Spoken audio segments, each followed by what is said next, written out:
77वें गणतंत्र दिवस की ढेर सारी शुभकामनाएं एवं बधाई। यह पवित्र दिवस हमें संविधान में निहित उन अस्थायी मूल्यों की याद दिलाता है जिन पर हमारा लोकतंत्र आधारित है। यह पर्व लोकतांत्रिक मूल्यों, न्याय, स्वतंत्रता, समानता और बंधुत्व के प्रति अपनी प्रतिबद्धता को पुनः दृढ़ करने का अवसर है। आइए हम उन महान स्वतंत्रता सेनानियों और शहीदों को नमन करें जिन्होंने मातृभूमि की रक्षा और सम्मान के लिए अपना सर्वस्व अर्पित कर दिया। मैं सशस्त्र सेनाओं, अर्धसैनिक बलों और जम्मू कश्मीर पुलिस के उन वीर जवानों को भी नमन करता हूं जो अपने शौर्य, त्याग, कर्तव्यनिष्ठा और बलिदान से राष्ट्र की एकता, अखंडता और सुरक्षा सुनिश्चित कर रहे हैं। उनका अद्वितीय साहस और उनकी सेवा हमें एकजुट, सुरक्षित और समृद्ध भारत के निर्माण के लिए निरंतर प्रेरित करती है। मैं उन सभी सैनिकों, पुलिस, अर्धसैनिक बलों और नागरिक प्रशासन के अधिकारियों के प्रति भी आज अपनी कृतज्ञता व्यक्त करता हूं जिन्होंने ऑपरेशन सिंदूर के दौरान अपने कर्तव्य, समर्पण और साहस से देश का मान बढ़ाया। पहलगाम के बर्बर आतंकी हमले के पश्चात ऑपरेशन सिंदूर भारत की राष्ट्रीय सुरक्षा नीति में एक ऐतिहासिक मोड़ का प्रतीक बना। यह केवल एक सैन्य अभियान नहीं था, बल्कि यह भारत के रणनीतिक संकल्प की घोषणा थी। ऑपरेशन सिंदूर के द्वारा भारत ने पूरे विश्व को संदेश दिया कि अब आतंकवाद की किसी भी घटना और आतंकवाद को सह देने वाले किसी भी प्रयास का मुंहतोड़ जवाब दिया जाएगा। भारत ने दृढ़ता के साथ एक नई नीति निर्धारित की है।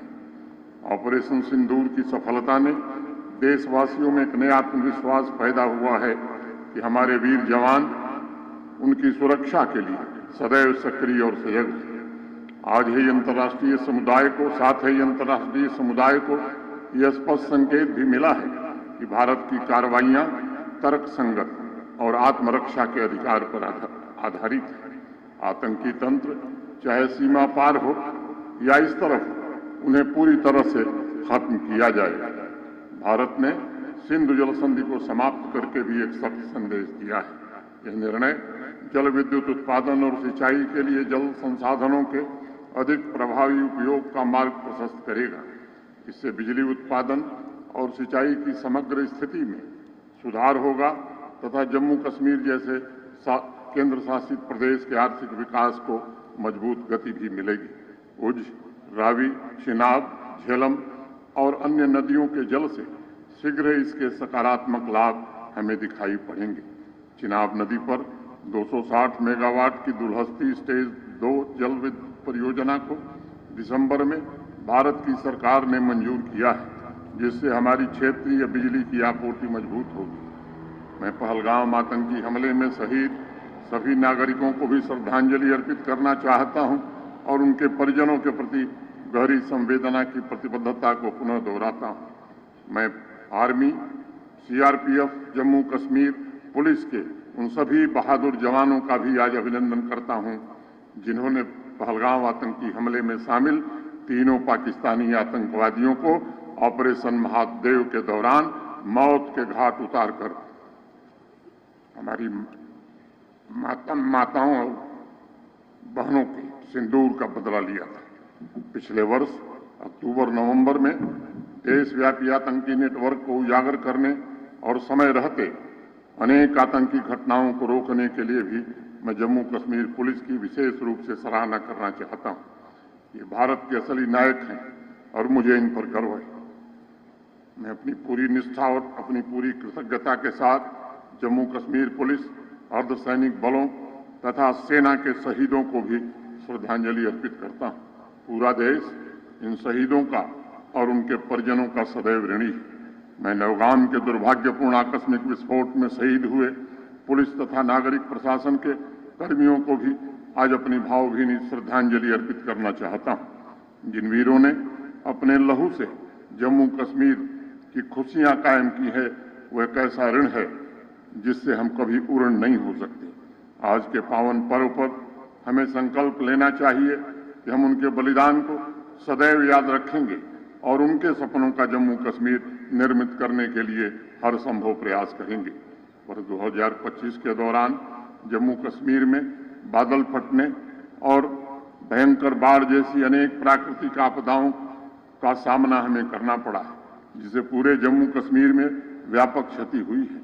मैं इस आपदा में जान गंवाने वाले नागरिकों को भी श्रद्धांजलि अर्पित करना चाहता हूं और उनके परिजनों के प्रति गहरी संवेदना प्रशासन की दोहराता हूं। मैं पुलिस, सिविल प्रशासन, एनडीआरएफ, आर्मी, अर्धसैनिक बलों तथा एसडीआरएफ और सभी स्टेक होल्डर्स के उन सभी अधिकारियों और कर्मचारियों की आज सराहना करना चाहता हूं, जिनके त्वरित रिस्पांस के कारण अनेक लोगों की जान बचाई जा सकी।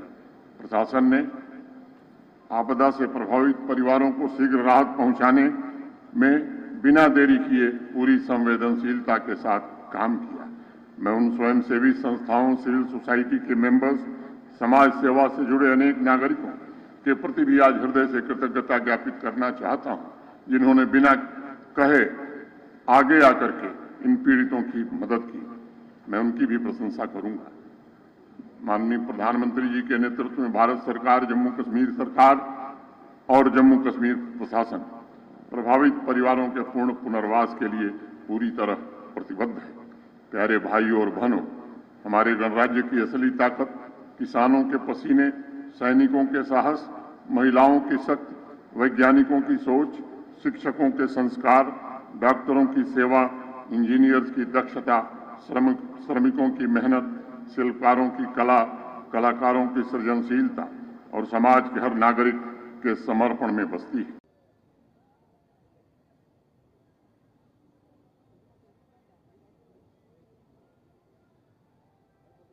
ठीक मंच के सामने पहला दस्ता भारतीय सेना की 13वीं बटालियन द कुमाऊं रेजिमेंट का आदर्श वाक्य पराक्रमो विजयते और युद्ध घोष कालिका माता की जय कमान कर